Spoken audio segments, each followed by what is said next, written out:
Just moments ago, the foundations of Keir Starmer's leadership were rocked to the core. A stunning Supreme Court ruling has sent shockwaves through Westminster, as judges brutally exposed what insiders are now calling the most secretive and dangerous political scheme in modern British history. Starmer's covert plan to drag Britain back under the grip of the European Union without a single vote from the British people has been crushed. The ruling didn't just stop his agenda, it obliterated it. Panic has erupted inside Labour headquarters. Whispers of betrayal are flooding Parliament's halls, and across the nation, citizens are waking up, furious, betrayed, and demanding answers. This isn't just a legal defeat, it's the beginning of a national reckoning. In a move that has stunned even seasoned political observers, the UK Supreme Court has delivered a fierce and decisive blow against Keir Starmer's covert EU manoeuvre. For weeks, speculation had grown over Labour's quiet negotiations behind closed doors, but no one expected this level of treachery to be confirmed by the highest court in the land. The ruling, handed down just 1 minute ago, exposed damning evidence that Starmer and his inner circle were actively engaging with Brussels to rebind the UK to certain EU institutions, bypassing both Parliament and the British public. According to confidential documents brought before the court, this secret framework involved realigning regulatory policies, opening financial commitments, and quietly reintroducing joint legal oversight with the European Court of Justice, without calling it rejoining. But the court saw straight through it. The justices described the plan as a constitutional threat and condemned it as a violation of democratic principles. They stated clearly that such sweeping moves required not just parliamentary debate, but also the informed consent of the electorate. By attempting to bypass both, Starmer's team had, in effect, tried to rewrite Britain's relationship with Europe without a mandate. This isn't politics as usual. This is the exposure of a backroom deal meant to undo Brexit through the back door. As the ruling came in, stunned silence fell across Labour HQ. Starmer, who had until now been evasive when questioned about his true intentions with the EU, is reportedly in crisis mode. Sources within his team say internal chaos has erupted. Furious MPs who were left in the dark are demanding explanations. Several senior Labour figures have begun distancing themselves from Starmer, with some even contemplating resignation. One insider confessed, "We didn't sign up to reverse Brexit in secret. This could destroy us." But it doesn't end there. The documents revealed in court also show the involvement of unelected civil servants and foreign diplomats who had been quietly working alongside Labour strategists. The plan was intricate, spanning trade, immigration, and even judicial matters, designed to be implemented bit by bit, so the public wouldn't notice until it was too late. The British people, already sceptical of Labour's vague positions on Brexit, are now livid. Online platforms have exploded with outrage. Citizens are accusing Starmer of betraying the nation, of attempting to deceive voters just to align with EU elites. Calls are growing for a full public inquiry. Some are even demanding Starmer's resignation. Nigel Farage has already weighed in, calling it the biggest betrayal of Brexit yet, and warning that this is just the beginning. Reform UK leaders have called emergency meetings, vowing to expose every hidden deal Labour has made. Meanwhile, Tory MPs, despite their internal struggles, are seizing the moment, branding Labour unfit to lead and promising to protect Brexit's legacy. What makes this ruling even more explosive is its timing. Just weeks before a potential general election, Starmer's credibility has been shattered. His image as a cautious, law-abiding leader has been replaced by that of a schemer who tried to outsmart democracy. The Supreme Court didn't just block his agenda, they made it crystal clear. No politician, no matter how powerful, can undermine the will of the people without consequences. This moment could mark a permanent turning point in British politics. Starmer's EU ambitions lie in ruins, and the fallout is only just beginning. Shocked voters are pouring into the streets, demanding justice. Protesters are gathering outside Parliament, waving Union Jacks and chanting against EU interference. The message is loud and clear. Britain will not be ruled by shadowy deals and unelected bureaucrats.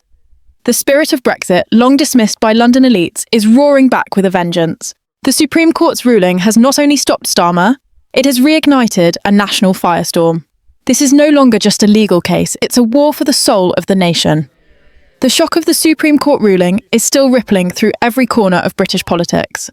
As reporters scrambled to interpret the full implications of the court's scathing decision, the Labour Party found itself thrown into utter disarray. Keir Starmer's tightly controlled public image, crafted carefully over the years as a steady hand and a man of principle, has now shattered into pieces. Behind closed doors, Labour's shadow cabinet is reportedly in full-blown crisis, scrambling to contain the fallout from what is now being referred to by insiders as the EU coup attempt. Senior party members are frantically denying knowledge of the plan, while backbenchers who were already uneasy with Starmer's leadership are beginning to speak out. The internal fractures that Labour tried so desperately to hide are now visible to the entire country. Starmer's iron grip over the party has loosened, and the scent of rebellion is in the air. Sources close to the situation have revealed that several high-ranking Labour officials were blindsided by the court's findings. The leaked documents exposed detailed meetings, secret correspondences, and strategic timelines that appeared to involve only a select inner circle around Starmer. This wasn't a democratic policy debate. It was a covert campaign to reverse a national decision behind the scenes. Many Labour MPs feel betrayed. They campaigned under promises to respect the Brexit result, only to find out that their own leadership was working to quietly undo it. One furious MP reportedly shouted during an emergency meeting, "How can we look voters in the eye now? We've been lied to by our own leader." Tensions are so high that whispers of leadership challenges are beginning to surface, and if the pressure continues to mount, Starmer's days at the top could be numbered. Across Westminster, the political reverberations are deafening. The Conservatives, battered by months of internal scandals and public distrust, have suddenly been handed a lifeline. For the first time in years, they have a unifying message. Defend Brexit, defend democracy. Tory ministers are seizing the moment with brutal efficiency. Public statements, fiery press conferences, and scathing social media posts are flooding the airwaves, painting Labour as traitors to the British cause. The Prime Minister has already called for a full parliamentary investigation into Starmer's actions, vowing to protect the sovereignty of the UK against any covert EU alliance. Meanwhile, Reform UK is going even further, calling for mass resignations and the prosecution of any official who participated in what they are calling the Great Democratic Betrayal. Farage himself delivered a blistering statement outside Parliament, warning that this is just the tip of the iceberg, and promising to uncover every rotten deal made in the shadows. The public reaction has been nothing short of explosive. Protesters are filling the streets of London, Leeds, Manchester, and beyond. British flags are flying high as chants of "No surrender" and "Protect our vote" echo through city centres. Social media is ablaze with fury. Videos of the Supreme Court ruling are going viral, while hashtags like "Ban Starmer betrayed," "Britain" and "Protect Brexit" are trending across the country. The mood is not just one of anger, it's one of betrayal and defiance. Voters who once sat on the fence are now rallying against what they see as an elite effort to ignore their voice. Even Labour supporters, stunned by the revelations, are demanding accountability. For many, this has confirmed long-standing fears that a return to EU control was always the hidden goal of Starmer's leadership. The Supreme Court's language in the ruling has only poured fuel on the fire. Judges described the plan as a direct affront to the constitutional order of the United Kingdom and slammed Starmer's team for acting with conscious disregard for the democratic mandate delivered by the 2016 referendum.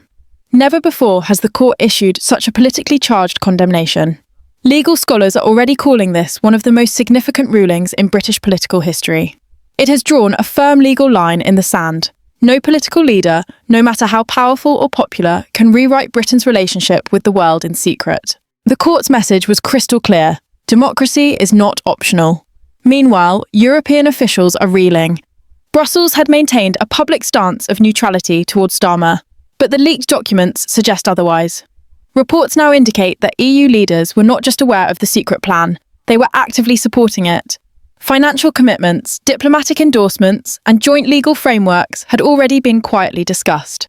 The exposure of these hidden communications has embarrassed EU officials and put them in a tight spot. European media are now covering the ruling with growing alarm, acknowledging that their hopes of a silent British return to EU alignment have been crushed, at least for now. This is not just a British scandal, it's an international political earthquake. As Parliament prepares for emergency debates and the media unravels every detail of the court case, Starmer remains silent. His office released a brief, vague statement acknowledging the court's decision, but offering no apology, no explanation, and no sign of resignation. That silence has only added to the outrage. Commentators are questioning his judgment, his motives, and even his fitness to lead. Political pressure is building like a dam about to burst. Some believe Starmer is preparing a last-minute defence, while others suspect he's simply trying to survive the storm. But with each passing hour, more voices are calling for him to step down. The trust has been broken, And in politics, trust is everything. The mood in Britain today is one of reckoning. This is not just another political scandal, it is a full-blown national crisis. Starmer's secret EU plot has been destroyed, yes, but so too has the illusion that politicians can act in the dark without consequence. The people are watching now, and they are not going back to sleep. The fallout from the Supreme Court's ruling continues to deepen, as new revelations now indicate just how far Keir Starmer and his closest advisors were willing to go in their attempt to quietly realign Britain with the European Union. Internal memos, emails, and back-channel messages released as part of the court's evidence have exposed a web of deceit and manipulation that stunned even seasoned political analysts. The documents paint a picture of a coordinated, calculated operation stretching back months, perhaps even years, carefully designed to bypass public scrutiny and parliamentary oversight. These weren't vague political discussions. They were strategic meetings with EU officials, secret legal drafts prepared to override existing Brexit protections, and timelines constructed with one goal in mind: re-subjugating Britain under EU authority without another referendum or a public mandate. The Supreme Court's intervention didn't just derail a rogue plan, it may have saved British democracy from a complete and irreversible betrayal. Inside Labour headquarters, the atmosphere is described as toxic and frantic. Leaks from staffers reveal shouting matches, resignations, and open panic. Senior strategists are reportedly deleting files, wiping phones, and distancing themselves from the inner circle responsible for this covert operation. One senior Labour source told a journalist under anonymity that the party leadership has entered damage control mode, aware that this could spell the end not only of Starmer's leadership, but the credibility of Labour itself. Several long-time party donors have also begun pulling their financial support, fearing association with what is now being labelled the most deceptive political operation in recent memory. Party morale is at an all-time low, and some MPs are quietly making contact with rival parties, fearing total collapse before the next general election. The Conservative Party, seizing the moment with military-like precision, has launched a nationwide campaign titled Protect Our Vote. Billboards, advertisements, and public rallies are springing up in major cities, reminding voters of the referendum result and warning that the battle for British sovereignty is far from over. Government ministers are using the momentum to fast-track new legislation aimed at preventing any future government from secretly re-entering EU agreements without full public disclosure and referendum approval. One such bill, already being dubbed the Democracy Defence Act, would make it a criminal offence for elected officials to negotiate international treaties without informing Parliament. The political climate has shifted radically, and fast. What began as a legal dispute has now snowballed into a full-blown cultural and constitutional war over the future of British self-rule. Meanwhile, Reform UK has seen an unexpected surge in popularity. Riding the wave of outrage, Nigel Farage and Richard Tice have positioned themselves as the only politicians who truly understood what was at stake. Their fiery speeches outside Parliament, broadcast live to millions, struck a nerve. They didn't just attack Starmer, they went after the entire political class, accusing them of complacency, cowardice, and silent complicity. Farage, in particular, delivered a dramatic address, calling the court's ruling a wake-up call to every patriot in this country. His words were clear and sharp. The elite tried to reverse Brexit in the shadows. They failed. But we must never let them try again.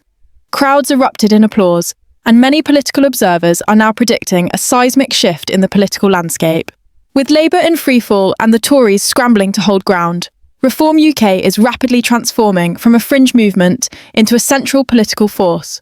The media, once cautious in their coverage of Starmer, are now turning hostile. Headlines across the country carry bold phrases like Labour's betrayal, Starmer's secret surrender, and the plot to undermine Brexit.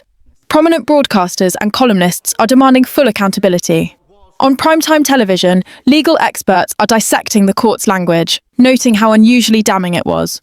One commentator said bluntly, "In all my years covering politics, I've never seen such a clear and devastating rebuke from the highest court in the land." Another added, "This wasn't just a slap on the wrist, this was a direct accusation of democratic sabotage." The BBC, ITV, Sky News, none are pulling punches anymore.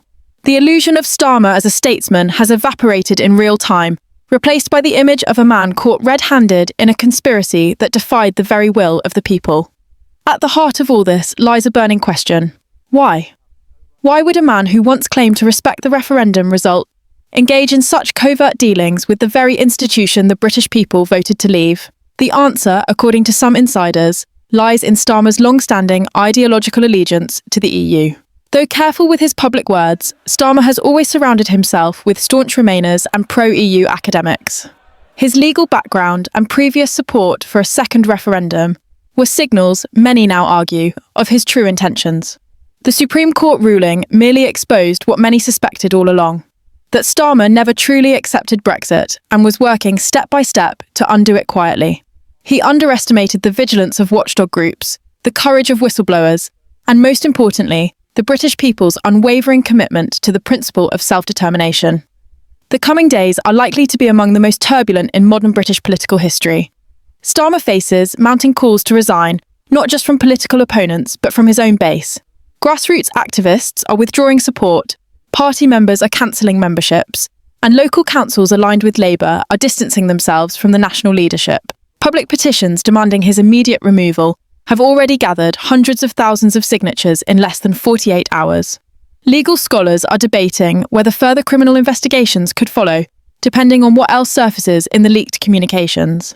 Meanwhile, opposition leaders are preparing for what may be a snap general election, sensing blood in the water and an electorate that is angry, betrayed, and ready for change. Across the country, a sense of political reawakening is spreading. The British people, long fatigued by endless political scandals and backroom deals, are now engaged again, fired up by the belief that their voices still matter. The Supreme Court's decision was more than a legal judgment. It was a powerful reminder that in a true democracy, no leader can silence the will of the people. The battle lines have been redrawn, and Britain is watching with sharp eyes and a resolute heart. As Britain grapples with the bombshell ruling from the Supreme Court, the tremors are now being felt far beyond the corridors of Westminster. What began as a legal challenge has now ignited a national reckoning, a moment of political and cultural reflection that threatens to redefine the very future of the United Kingdom. Across the country, protests have erupted, some celebratory, others furious, each a reflection of the deep divisions and raw emotions this crisis has exposed. In major cities, crowds gathered with placards reading, "Hands off our sovereignty" and "Democracy betrayed." In rural towns, pub conversations and community meetings are buzzing with outrage. For the first time in years, Brexit is not just a political subject, but a boiling emotion. The Supreme Court's judgment has served as a rallying cry for millions who feel that their democratic voice has been trampled under the weight of political arrogance. Amidst the chaos, Prime Minister Rishi Sunak has addressed the nation in an emergency statement, attempting to calm the storm while subtly exploiting Starmer's unravelling. Standing behind a podium emblazoned with the words "Uphold Democracy," Sunak declared that Britain would never allow secret deals to reverse the referendum's outcome. His speech was direct and impassioned, promising swift legislative reform and transparency. He announced the immediate creation of a sovereignty watchdog, a new independent body tasked with monitoring all foreign negotiations conducted by British political leaders. This body, he said, would ensure that no future Prime Minister could ever again negotiate behind closed doors with international powers against the will of the people. His approval ratings spiked overnight, not because of his own popularity, but because the nation is desperate for leadership that reflects its voice rather than suppresses it. Starmer, however, remains eerily silent.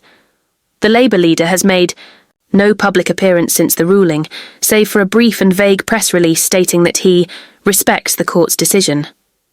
That short statement has only poured fuel on the fire. Political pundits are calling it a coward's move, a failure to account, a failure to lead, and most damning of all, a failure to apologise. Sources within Labour whisper that Starmer is holed up in crisis meetings with legal advisers, attempting to shield himself from further legal consequences. Others claim he's been advised to step down quietly to protect what remains of Labour's integrity. The pressure is mounting by the hour. Allies are disappearing and even once loyal MPs are turning on him.